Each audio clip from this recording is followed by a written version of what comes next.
founder of a TV station out in New York City, WWON 48. It reminds me of like WRCT, where I started in radio 15 plus years ago and then moved on to greener pastures.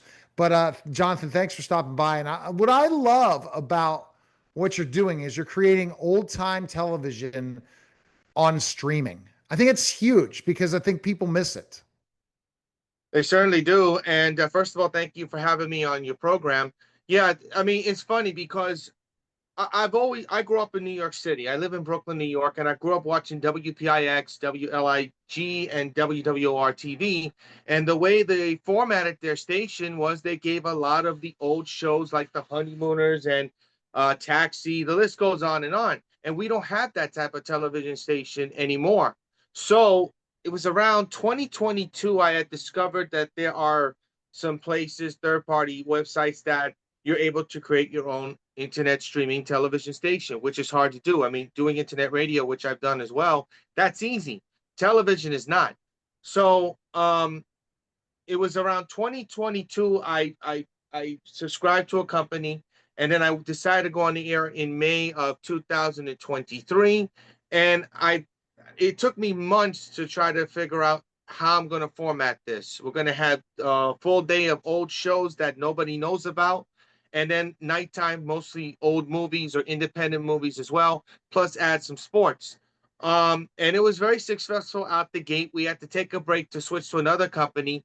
And then during that break, I had to really reformat and say, we really need to get more viewers, more support. We have a good support group right now, but how are we really going to really put it to the faces of the fans that we're a different New York type of television station? That's when the rebranding of the station of New York 48 came about. And once the rebranding happened, a lot of changes happened. I decided to change the late night lineup to all movies all night long, which turned out to be the best thing. And it just went on from there. We started also getting a lot of shows that wanted us to carry and air them, like Don's Breakfast Cereals or Nutty's Treehouse or Chad and Bunny, and the Midnight Movie. The list goes on and on. So we're in year number 2, heading into year number 3 of this.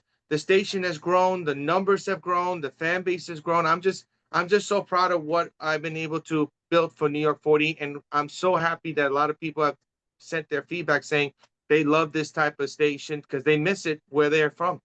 Well, I love your branding just seeing you on Facebook. I love the branding because I'm like, man, I guess I'm old school in the fact that's why I'm still a radio show as well. I did not leave terrestrial radio, even though I have a successful podcast and the number 14 celebrity podcaster in the world, according to FeedSpot, ranked top 50 celebrity podcasts, according to this one other organization, very well known. I stayed in the radio game because it differentiates me from all these podcasts. However, I'm still a podcast. I started out as a podcast 15 years ago, and I'm still a podcast.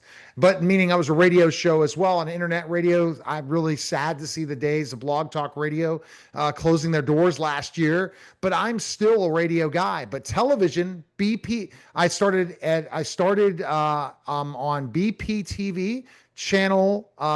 Let's see. I'm killing myself. What is the name? But BP TV out in Pittsburgh, Channel 7 in Pittsburgh. It's a cable access station out in Pittsburgh, and they play my TV show for X amount of years, probably 13 plus. And we have celebrities and we have different things. And so I always want to be part of traditional media. But what I like about you is your branding. You look like you could be WOR in New York back in the day. You know what I mean? That's how you're presenting yourself. And It's funny because I get that a lot. Either I get WGN or WOR. because I always had WOR when it's Pittsburgh because it was part of one of the cable lineup. And It that's was why a I was a super. New York Mets fan because I Yeah. watched WOR. And we also had TBS before TBS was big with the Braves, Hmm. when I was a kid. Yeah. No, I mean, listen, look, the station is designed to be a super station because of those channels that you just mentioned, like WOR and Channel 9, which is sadly not what it used to be. under the Fox ownership, although they are bringing back sports, which is a good thing. WPIX, despite it not being a superstation, is still, and that's probably like the only station in New York, in my opinion, despite them being a network channel, that still has fingerprints of the type of programming they give, from baseball to they still give the Honeymooners. They've still been giving that since 1958. The news, Seinfeld, etc., etc. For us, WON, we're a different type of a broadcasting entity. We love old school, and I'm like you. I started in radio, and to be honest, I had honestly no plans to do anything with TV. But like you, I decided to distribute my movie shows to public access TV, like Brooklyn Public. There's a BRIC, I believe, that's in Brooklyn, BronxNet, MNN. The list goes on and on. And then of course I joined PEG Media, and I was just so surprised how many stations not only picked up the show, but how interested and how surprised they were with the format. Because if you've watched any of the shows we are in New York 48, especially with the bumpers, they're old school, like WN Theater, designed to look like the old CBS Story Break show, which was an old show that aired 40 years ago on Saturday mornings. That's designed to honor the past. So the list goes on and on. This branding over here, Channel 48, honor of the old Field Communication television company, which housed so many stations back in the 80s, like Channel 32 in Chicago, 56 in Boston. The list goes on and on. So, I've always been a fan of nostalgia programming. In my opinion, it's the best type of programming than what we have today on television. Yes, Antenna TV and MeTV are top dogs, but for New York 48, the shows that we give aren't ever going to be seen on those type of networks. And I think that's what stands out about our station. And also the same thing with movies and the way we format things. We're never going to go back to a time where terrestrial television is going to be programmed the way it used to be programmed. And that's No, what New York 48 is for. and that's smart because you can stay around. Oh yeah, Because I've been talking to local television's going to die and local news is going to die and it's going to become internet streaming, and meaning internet streaming in the fact that there's not going to be regular television stations. Well, I the well like the that well you're the well the problem here with television stations of today is this corporations owning them. I mean, you currently have a situation with CBS Paramount Global where if you're hearing rumors that once the merger, I believe, with Sundance happens, that CBS is going to sell off their independent stations here in New York, Channel 58, Boston 38. The list goes on and on. The question is going to be who's going to buy those stations. You can't have another corporation buy a CBS is the only one that's really delivering top television shows now. Well, the Everyone network else is moving. itself, but I'm talking about the station in general, the Oh, stations that they own. absolutely. Yeah. But the problem they have is their independent television stations. To me, and this is just my opinion, you don't put a local newscast at 8 o'clock. You put maybe something that's locally produced, or maybe a Yeah. movie show, or most importantly, how about adding more sports to your station? Yes. Yes. Especially now when you're starting to see a trend when the cord cutters don't want to see sports anymore on their regular RSNs. And you're starting to see a lot of sports teams move back to the way it was, put in their product, their teams on over-the-air television. In New York, the Mets, 25 games on Pix 11. The New York Liberty, almost a majority of the games on both Fox 5 and My 9. To me, that's the way TV should be. The problem here is that you have these people who think they know they think they know that what viewers want to watch, and they think they know everything, and it turns out it's not to be the case. And in my opinion, the fact that they have all this news on local TV, it's a bad sign. In my Yeah. opinion, it's just a bad sign, just too much news, especially in a climate where there's barely any good news ever in around the country and around the world. So, I think once you take station ownership out of corporations' hands, then TV may go back to the way it was. But I don't see that happening right now. And that's the worrying trend. And that's the reason why we have internet TV that's starting to grow. The hope is, and the question is, how big will it grow? And because you're bringing a different product out there.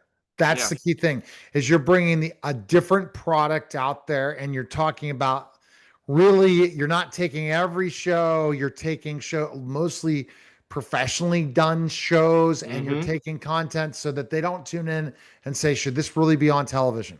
Yeah, exactly. Exactly. And there's a lot of shows, whether it's internet radio or uh, television, whether it's public access or YouTube, that are really well produced. And I always, when I pick up a show, whether it's a wrestling show or a bowling show, I ask myself the question, why hasn't one regular TV station or even a cable network picked this up?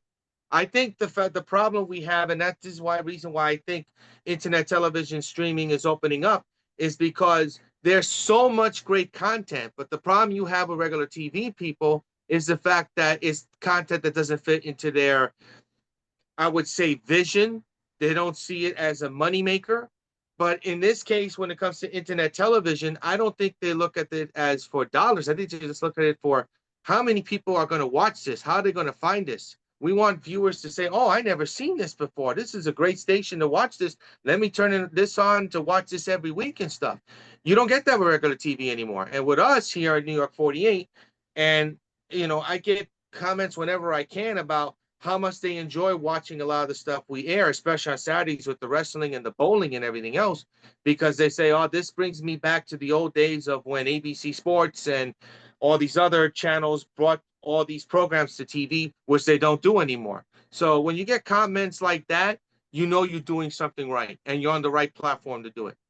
You're definitely on the right platform to do it, and it is exciting. And you've built this for people to come. And are you hoping an advertising side? Have advertisers reached out based on your numbers increasing? Is that something, or is it more the funding side of things? You want it paid for based on uh, donations? What's your whole thought process in that? We are, listen, I mean, that's one of the downsides about internet television is getting advertisements, because a lot of these sponsors won't take you serious because you're on internet TV. They ask, are you going to be on over the air TV or cable anytime soon? You tell them no, we are a strictly television internet channel. And that's kind of like what scares them away. Now, I haven't lost hope. I've been at this for 2 years looking for advertising. Now, we do have some advertisements that we do air that we get from a certain company. I think it's called Airtime, I believe, but that's not enough. So we do have a crowdfunding at GoFundMe to help fund Channel 48. Um, Not only to pay for the station, which I've paid out of my pocket, but also to try to save up a budget so not only can we improve the quality of programming, but also get rights to certain programming, whether it's classic TV shows, movies, and also sports as well. Which is sports has now become one of the biggest things in the station, mostly live sports. So we're trying to like build a budget and stuff, and it's very hard when you're not able to get as much advertising dollars. We don't get as much.